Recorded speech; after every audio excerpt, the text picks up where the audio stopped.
Y acá está el boom, el estudio principal de todo esto, el que cambió todo el paradigma, y muchos clínicos ya están prácticamente adoptando lo que ha llegado este estudio del New England publicado ya como un brazo preliminar del Recovery Trial, ¿no? Donde evidentemente habían varios grupos donde se comparó dexametasona, una dosis de 6 miligramos por 10 días versus el estándar de tratamiento. Miren ustedes las poblaciones acá en pacientes que tenían neumonía pues moderada, severa por SARS-CoV-2, y al final lo que se evidenció que la mortalidad a los 28 días comparada versus el tratamiento usual era de 22 versus 25.9, un rate ratio de 0.83, 95% de intervalo de confianza significativo, ¿no? Entonces quiere decir que menos mortalidad en este brazo de dexametasona, ¿no? ¿Y quiénes fueron los que se beneficiaron con mayor reducción de la mortalidad? Pacientes con ventilador mecánico, 29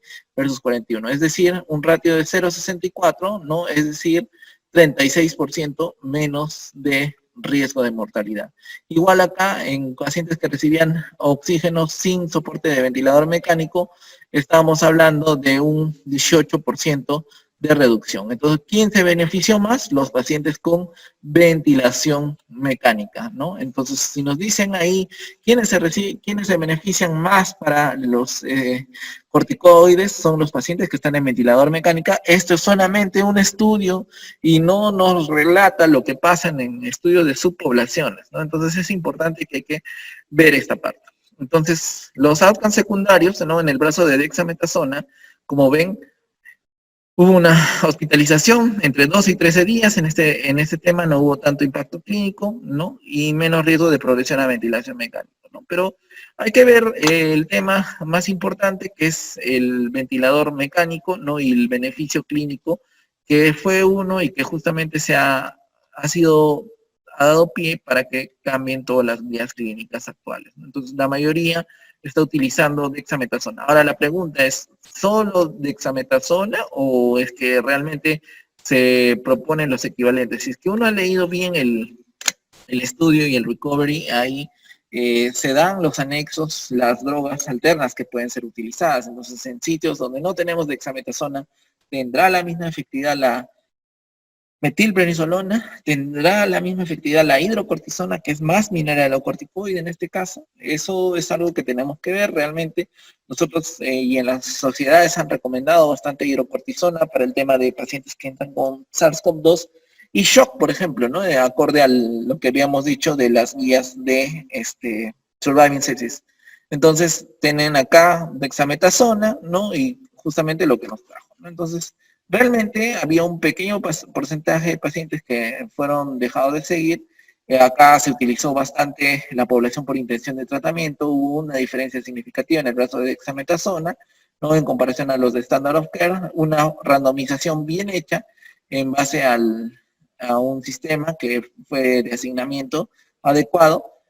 Esto fue un ensayo de etiqueta abierta, ¿no? Porque los pacientes ya sabían de quiénes estaban asignándose a los tratamientos, en este caso, ¿no? El paciente y los miembros del staff local, ¿no? Y bueno, aparentemente sí, fue una muestra que cumplía con unos ratios esperados, ¿no? Y obviamente la potencia del estudio también debe ser interesante, ¿no? Entonces hay que ver varias cosas, pero en sí, es uno de los ensayos que promete hasta ahorita, y realmente este brazo, en el brazo de hidroxicloroquina, también ya nos ha dado la alerta de que no, pues efectivamente no tiene ningún beneficio sobre este tipo de población. ¿Ok? Entonces, cuando revisemos un poco acerca de plasma de convalecientes, revisemos que la FDA pues ya tenía justamente algunas indicaciones de qué pacientes deben ser calificados para que puedan donar el plasma, ¿no? En este caso. Y hubo muchas restricciones acá hasta que ahora ya estamos en Perú, estamos por fin enrolando también pacientes para este tipo de estudios. ¿En qué consiste la donación de plasma de convaleciente, ¿no? Entonces, este principio no consiste en que la sangre recuperada del paciente que ya está convaleciente por SARS-CoV-2, una infección, ¿no? Estos anticuerpos que el paciente pueda generar van a estar en el plasma, ¿no? Entonces se van a colectar y se van a dar a otros para tratar a través de una transfusión del plasma, ¿no? En estos huéspedes y esperar la respuesta inmunológica, ¿no? Entonces hay pacientes que pueden estar aplicando a donantes, es decir, aquellos que ya tuvieron COVID por un test positivo y que han tenido libre de enfermedad 14 días por lo menos. Y bueno, aquellos que han estado asintomáticos siempre, pero les haces la prueba, encontraron una prueba rápida, reactiva por ahí, y al final les encontraron anticuerpos, ese paciente podría ser donante también. Entonces tienen que tener muchos estándares de cuidado en este caso para poder hacer, como ven acá, por una máquina de aféresis, se va a extraer, se va a hacer la colección de plasma y el paciente se le retorna la sangre al donante y se le pasa al paciente con transfusión. Pero doctor, ¿esto puede ser inocuo? ¿Hay algún problema? ¿Va a generar reacciones adversas por el problema de las transfusiones? Entonces, realmente la terapia con plasma, ¿no? El soporte transfusional con plasma, se ha utilizado ya en otras enfermedades, ¿ah? Entonces no es anecdótico en sí, pero van a ver en qué enfermedades le han usado plasma, infecciosas le han usado plasma previamente, en rabia, en hepatitis B, en sarampión, fiebre hemorrágica, ¿no? Hay varias de estos escenarios donde sí.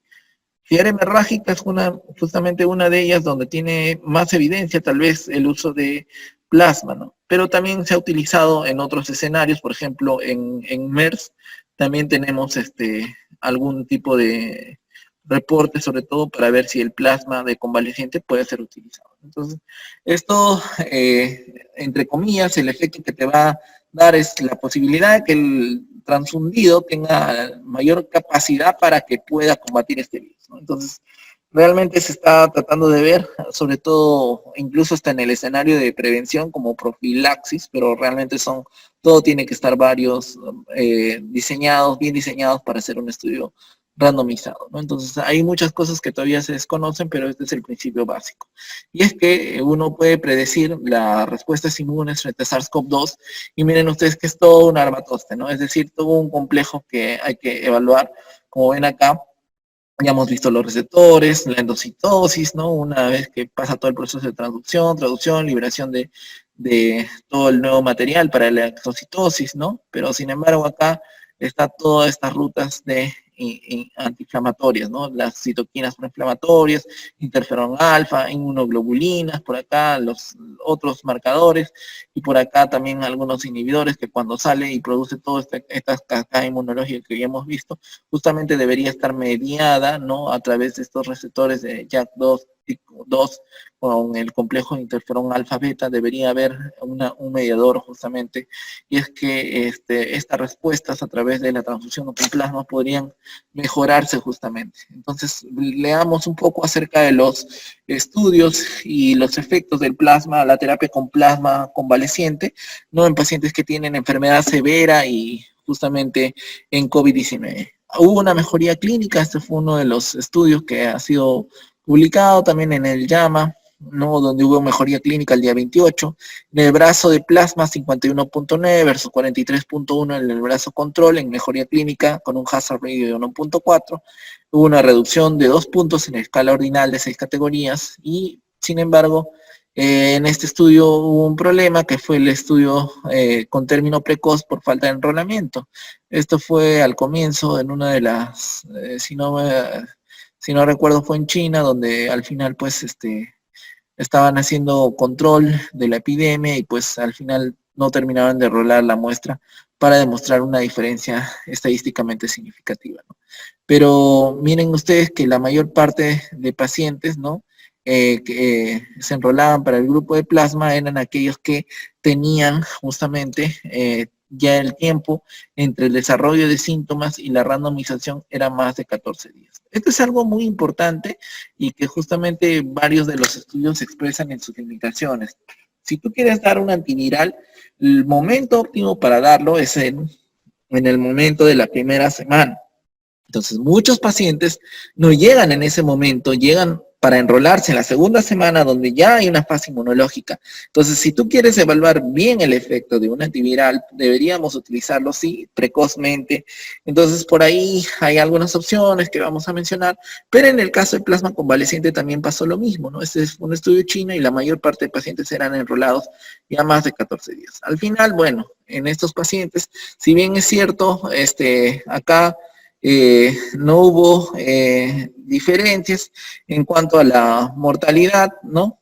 De los eventos y de la mejoría en cuanto a los que usaron plasma versus los que no, sirvió para demostrar que los pacientes que tenían reacciones alérgicas severas o los que hacían este TACO, que es una sobrecarga circulatoria asociada a la transfusión, o la injuria pulmonar aguda secundaria a la transfusión, que es el TRALI, eran pocos, ¿no? Y no eran eventos severos graves que estaban relacionados con realmente mortalidad, ¿no? Entonces, aún así, si bien estos estudios, nuevamente les menciono, no sirven para evidenciar alguna diferencia clínica, sino ese no cumple ese resultado principal, por lo menos cumple el outcome secundario, que es evaluar la seguridad de estos medicamentos, que ya deberían estar evaluados previamente, pero te sirve justamente en campo para ver qué es lo que está pasando.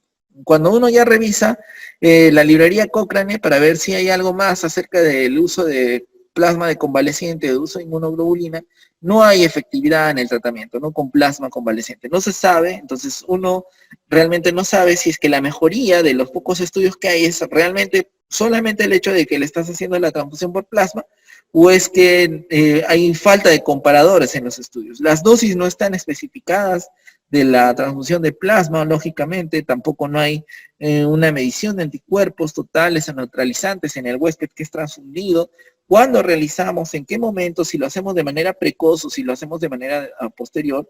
Y es interesante porque algunas revisiones sugieren los títulos de 1 en 80, 1 en 160 para decir que un paciente pueda tener posibilidades de hacer la donación contra plasma. Entonces eso es interesante en los donadores. Entonces acá hay un estudio local que se está haciendo que se llama Perú con Plasma, en el cual se buscan estos superdonantes, ¿no? Entonces, si es incluido un varón entre 30 y 60, tiene una prueba molecular positiva, está hospitalizado, salió de la enfermedad, que tenga menos de 3 meses, que ya esté sintomático por más de 28 días y que, bueno, todo el tamiz serológico y la detección de las inmunoglobulinas sin un punto específico al momento, esto es lo que está haciendo Perú, pues en este caso podrían ser calificados para superdonantes.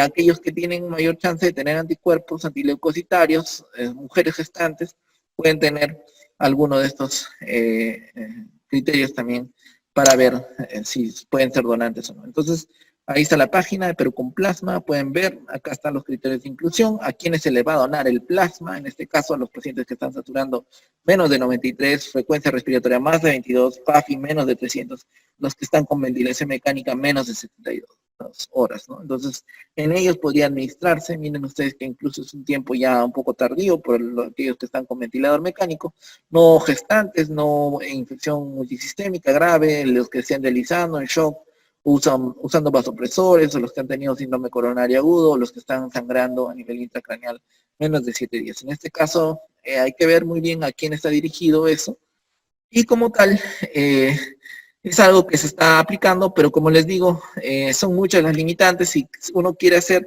este tipo de ensayos en plasma, está tratando de buscar específicamente a la población temprana, es decir, darlo de manera temprana, que es donde tendría el beneficio del plasma, ¿no? De convaleciente.